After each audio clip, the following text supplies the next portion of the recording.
Hi, I'm Laura from Meadowlark Violin, and welcome to my Song of the Month. This month we're doing Oh the Britches Full of Stitches, and you can get the free sheet music to this song at my website, meadowlarkviolin.com, and I'll put a link in the description below. Let's talk through the actual song now. Now it's in the key of A major, but if you look through it, you'll notice that you never actually play any third fingers, so you're dealing with a lot of open ones and twos. And the trickiest part in here for your left hand is going from open to two or two to open. So I would suggest practicing that. Just try A string, go open to C sharp. Just doing that a lot, making sure it's really in tune. You can also try going open to two, open A to two on the D string. Okay, you hear how that sounds like Brahms' lullaby? Okay,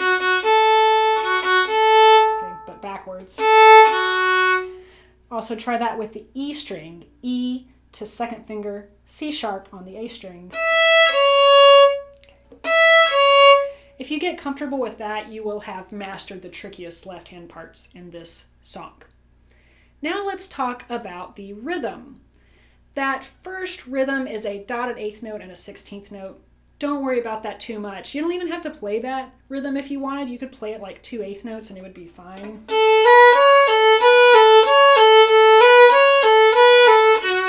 It's fine. That rhythm just adds a little bit of flair to it to really make it pop.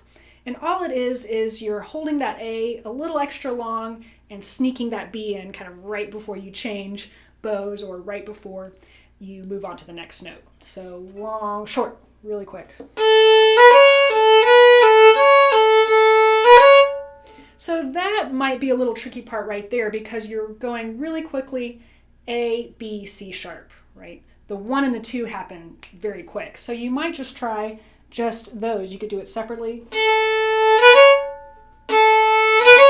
Because you've got to work on not just playing the B fast, but you've got to work on playing the B and the C sharp fast.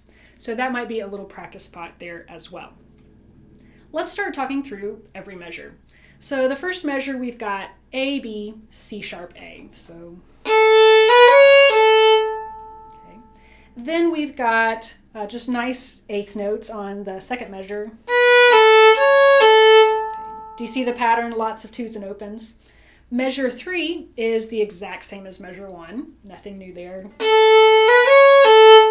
And then measure 4, we have something a little different. B, A, and then F sharp. That's where that open to 2 comes in. Look at the next line now, and you'll notice that it's very similar. Measure 5 is the same as measure 1. Measure 6 is a little bit different. Okay, so here we go up to open E string. I just do open E there. You can try fourth finger if you really want it. Measure 7 is very similar. It's just A, B, A, F sharp. And then measure 8, F, E, E. And those two lines right there kind of form the A part. Now we're going to go on to the B part and do something a little different. But right there in between measure 8 and 9, what do you have? You have an E on the D string up to an open E on the E string, right? Now you could do fourth finger there, I guess. It doesn't really work because you have to go to the E string for the F sharp. So you could try it if you didn't want to do that huge string crossing, but I think it'd actually make your life a little harder. So I would just accept the string crossing and go over to the open E string. And here's what you've got to do. You're playing that E on an up bow. Cheat it a little bit. Don't hold it for a full quarter note. Then stop the bow, pivot. Make sure you stop the bow. That's very crucial to you not hitting the A string.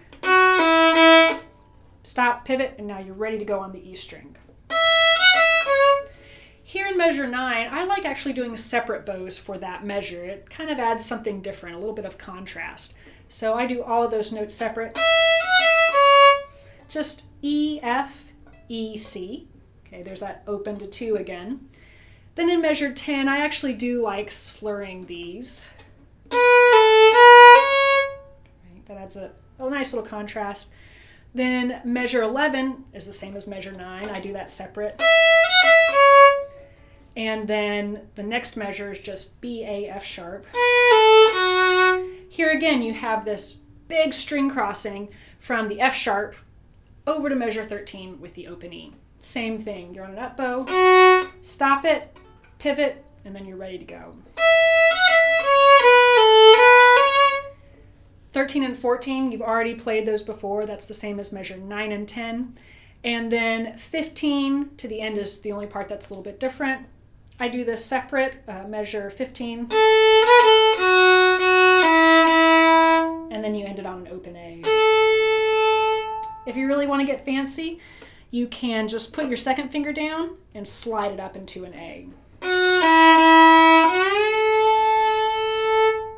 That adds a nice little flair to it right there at the end. Now that's basically all there is. There's not a lot with this one, but what I love about this song is that you can add in a lot of ornaments and double stops and slides. It's a lot of fun. But first, let's play through it together.